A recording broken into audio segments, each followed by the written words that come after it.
Kids and teens under 18 years old in Louisiana may soon need their parents' permission to sign up for online accounts, including for social media, gaming, and more, under a newly passed bill in the state. The measure, which still needs to be signed by the state's governor to take effect, follows a trend of laws in conservative states such as Utah and Arkansas that seek to limit adolescent unrestricted access to social media.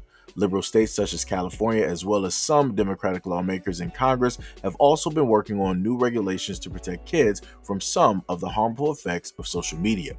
While protecting kids on the internet is a value share across the board, tech companies and many civil society groups that oppose the industry in other matters have warned such legislation ignores the positive effects social media can have, particularly for marginalized youths.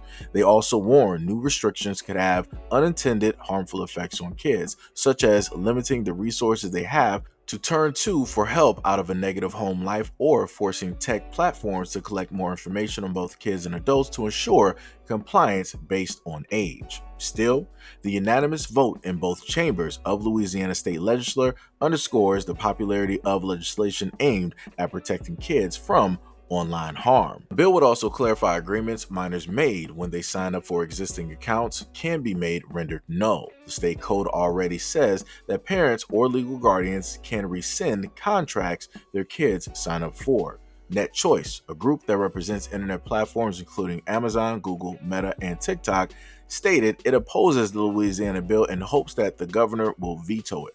Net Choice is currently suing the state of California for its age-appropriate design code that has similar aims to protect kids from online harm due to alleged First Amendment issues. Net Choice Vice President and General Counsel Carlos Sazbo stated in a statement that Louisiana bill would also violate the First Amendment. Quote, "It will decimate anonymous browsing and gaming, requiring citizens to hand over data to provide their identities and age just to use online service.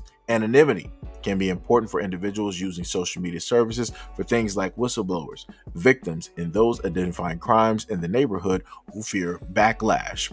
What's worse is that it fails to really address the underlying issue. Instead, Louisiana policymakers could actually help teens and parents by following the educational approaches of Virginia and Florida." I'm going to be real. This has a very negative effect that can easily take place. But again, like I told people before, you have a lot of people online that want to hide behind anonymity. And the ones that are the bad actors will mess it up for everybody else. So soon enough, you will be all ushering in a point in time where your actual names will be associated with every single profile that you have online. So if you happen to leave a certain type of comment, you want to say the stuff that you normally want to sit up there and state, you won't be able to do that no more without fear of some type of reaction, right? And this is the type of bill or legislation that will lead towards that loss of anonymity, that loss of safety.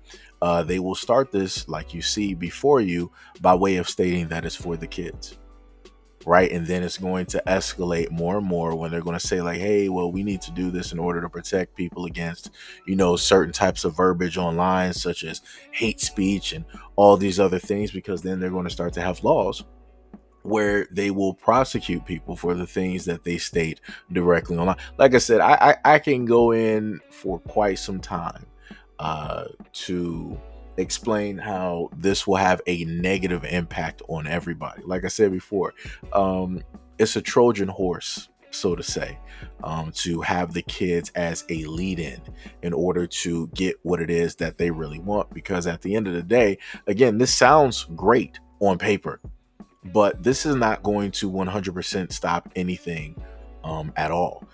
Kids can easily just have a alternate account, just age it up to 18, and there you go. No need for an adult at all, or just age it up to 19 and do the exact same thing. There's nothing online, again, that is stopping any child out here from making a Google account and stating that they're 19, 25, 30, 52. There's nothing out there. And there's other ways to circumvent this as well, which a lot of kids just so happen to know, and they have access to those things on or apps on tablets or cell phones so that they can go directly through to the internet unfiltered. But I told people before, the moment in time that you allow your kids access, unfiltered access to the internet, somebody else is going to provide the protection that obviously you are not.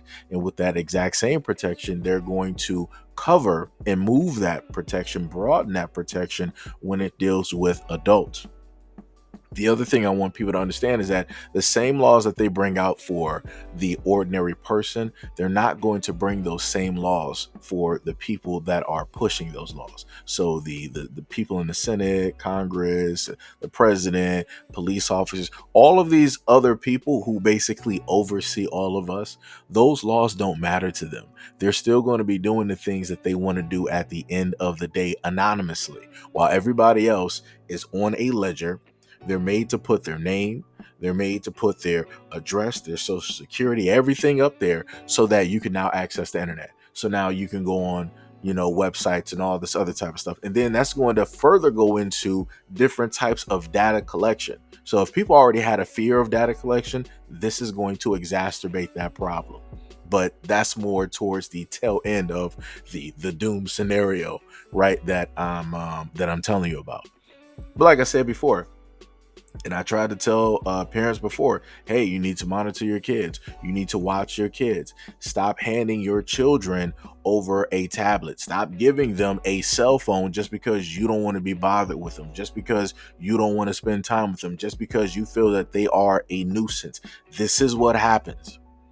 And also because of this, because we have an abundance of Preds directly out here, Geppettos, so to say, these are also the reasons that they're making these legislations, because again, parents are not protecting their kids from these online ne'er-do-wells that are directly out there seeking to obtain the attention, right, and the emotional connection of your family.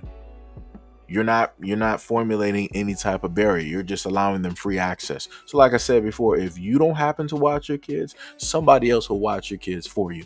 And when they decide to watch your kids, you're not going to have any type of say. So again, the same people in office that are passing these rules, laws, and regulations are the exact same people that can come directly into your house and tear apart your family. Because at the end of the day, like I told you guys before, if the government wanted to actually take your kids from you, they could, and there wouldn't be anything that you could do about it. So always remember that.